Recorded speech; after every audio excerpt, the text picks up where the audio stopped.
Falls Arena in Sioux Falls. 15-14 Western Illinois under head coach Jim Molinari.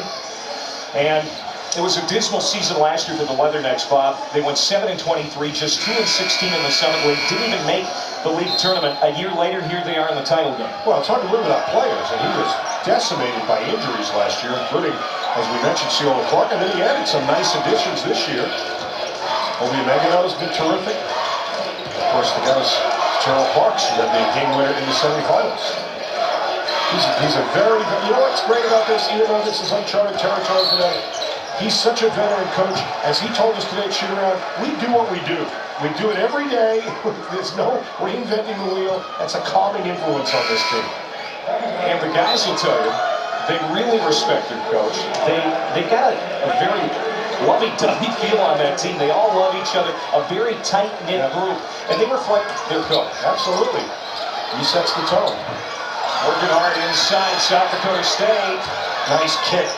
That's a smart decision. That's where Walters is so smart. No reason to force him. Just because you get an offensive rebound, don't panic. There's no shot there. Come out, run your offense. Posting up.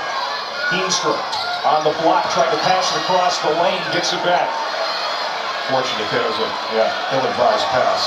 So a lot of time on the shot clock. Heemstra off the window and down. Marcus Heemstra. Nagy calls him the smartest player on his roster. Yeah, it was a pretty smart pass from Walters right there, the bounce pass to get him the bucket. 1-point lead for the Jackrabbits. Brisk moving first half, 9.5 to go. Remy Roberts-Burnett, number 24 now, in for Western Illinois. Very athletic sixth man for Jim Molinari. Tyler, out-thought about the three, moves in for a two. Look at how the defense is set, though. Four guys anyway, down the floor before the first offensive play. Walters, tipped up by Heemstra, can't get it to go.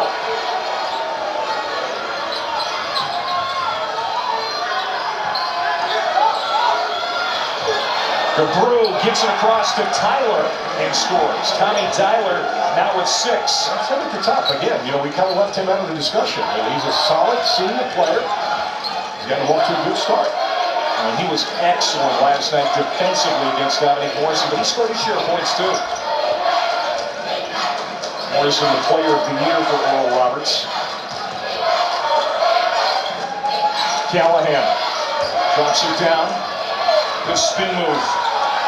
Chad White helped out on the backside by Heemstra, who's making a nice contribution off the bench.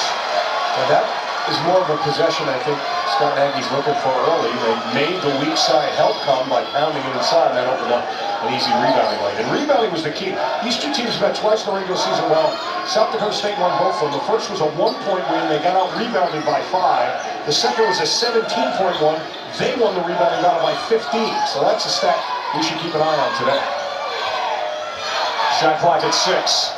Tyler rises up for 3 and buries it. I'd like to say I saw this coming, but I might be overstating it when I say he could be an important factor today. He's lighting it up. He's already exceeded his average in the first half. He's got 9, averages 7. Heemstra, left-hand hook, no. And no foul, even though the fans wanted a whistle. I think it's a good no call there. Alley-oop. Oh, couldn't handle the pass. Roberts-Burnett fouled it. Here comes Walters. And the foul. Nate Walters on the aside. He's going to start to heat up. We're tied at 20. He's got a free throw when we come back. All right, Ryan, thank you very much. There you see Nate Walters now with 7 points. Going to try and complete a 3-point play. Listen, as I said, he'll get to the middle anytime he wants. But if he's playing to the side, it's because he wants to. He saw a lane right there, takes it, can't get him to turn his back, loves the little floaters.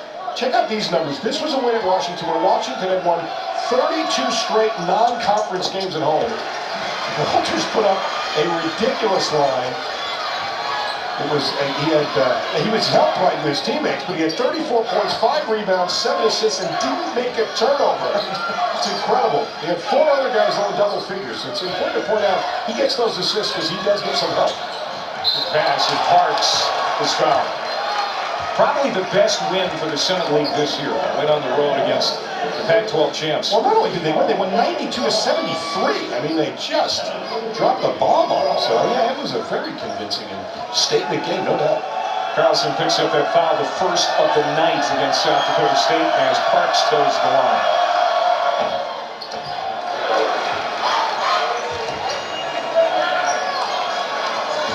Parks, a junior college transfer from nearby Iowa Central Community College. You mentioned it, Bob, hit the game-winning shot last night. He's been a huge addition for Western Illinois. Tied at 21, under 7 to go here in the half.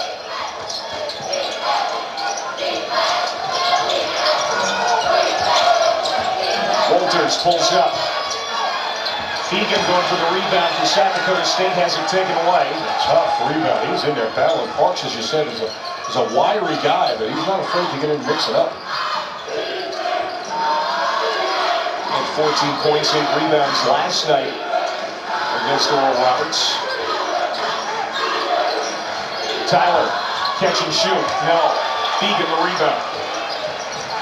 Hasn't been a fast break point scored in the game yet, though. And that's a stat Western Illinois will be delighted to keep. Into the game, Tavon Prince for South Dakota State. He's fouled. Prince, a freshman out of Toronto.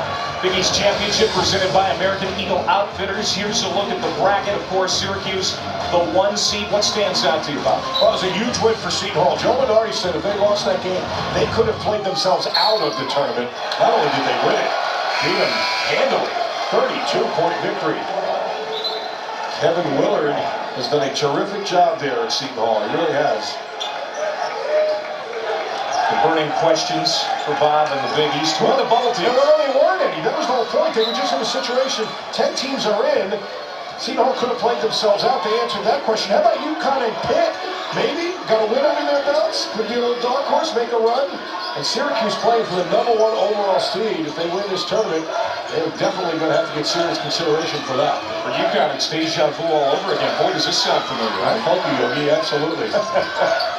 9 seed again? Who knows?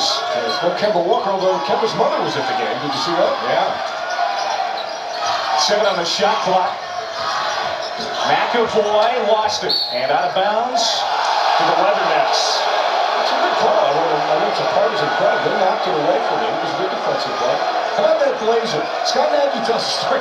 He got that blazer because they were in Lexington, and he saw that the ushers at Rupp Arena put one of those blazers, and he liked them. And he called me, found out who the supplier was, and had one made for himself. Hey, it matches the team colors. It does. Beautiful. With 2 on the shot clock.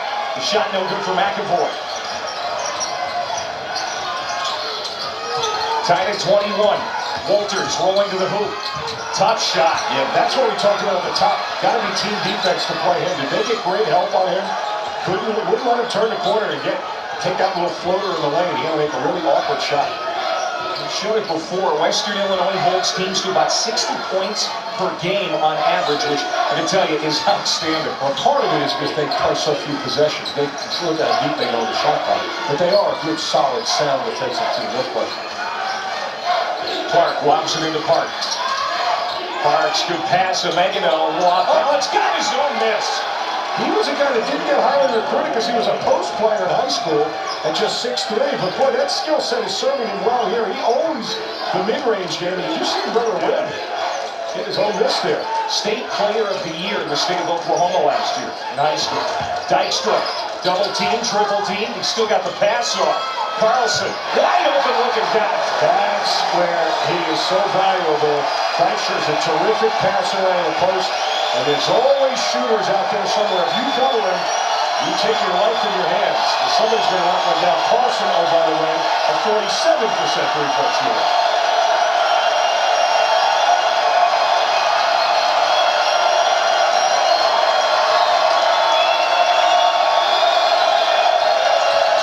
Can to shoot.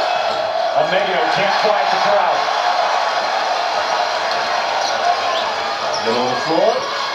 Clark. Oh, boy, Dykstra making some uncharacteristic turnovers. Timeout on the floor, 3:42 to go in the first. It's a 1-point lead for the Jackrabbits. One of these teams going to the dance for the first time. Western Illinois looking for its first NCAA trip. It won this tournament back in 1984, but there was no automatic bid back then when it was known as the Mid-Continent Conference. And South Dakota State in the tournament title game for the first time tonight.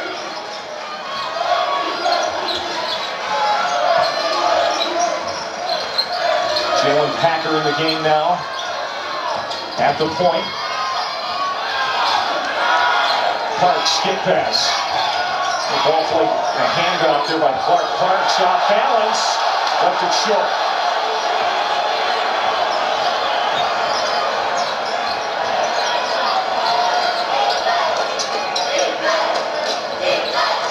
He has to pass the ball to be effective. Their assist to turnover ratio at 1.4 is among the best in the country. And for as many passes as they make, they don't turn it over much. Less than 11 per game. Fegan missed that one strong. And Amano brings it ahead for the Leathernecks.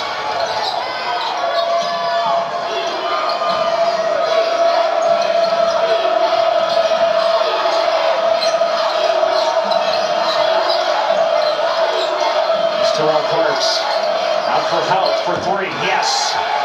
Houck is the legacy. His dad, Andy, played at Western Illinois back in the 80s. They love his outside shot. We're winning the three-point battle 5-3 right now. Dykstra, another turnover. And a foul. Packer fouled, running up the floor. Unusual. Dykstra really having trouble. That's his fourth turnover already. Super Saturday on ESPN. Full day of college basketball championship action. First at 1 and 3 Eastern. The ACC semis, then at 6 Eastern. The Big 12 title game, and finally at 9 Eastern, it's the Big East Championship. Dykstra's made 31 turnovers the whole season. That's barely one a game. He's got 4 already. Dykstra originally committed to Iowa State, and then decided that working South Dakota play for Scott Nagy. With this Leatherneck defense, they're getting it done. And talk about the pace of the game. The average game for the Leathernecks is 121 points scored total. As you see the drive here, not able to go by Megano. And now a foul here. The average point scored in a Jackrabbit game is 145. We're at 2 minutes to go. There's only 50 scored right here. Whose pace do you think this favors right now? Jim Molinari, 2 NCAA tournaments, 5 NITs. Good basketball man. Besides Northern Illinois and Bradley, spent a year at Minnesota as the interim head coach. Also some time as an NBA scout. Out there to mop up the half court where Walters went down. Just see Molinari as the spring in his step these days again. He's very well respected with good reason. Terrific basketball mind, kind of wonderful. It's a little magical run here to get to the championship game. Callahan. Well, they are so sound defensively. Don't go for any offense. Don't crash the defensive boards.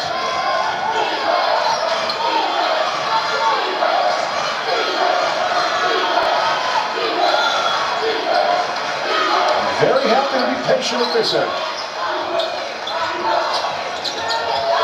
Megano drives. That was blocked.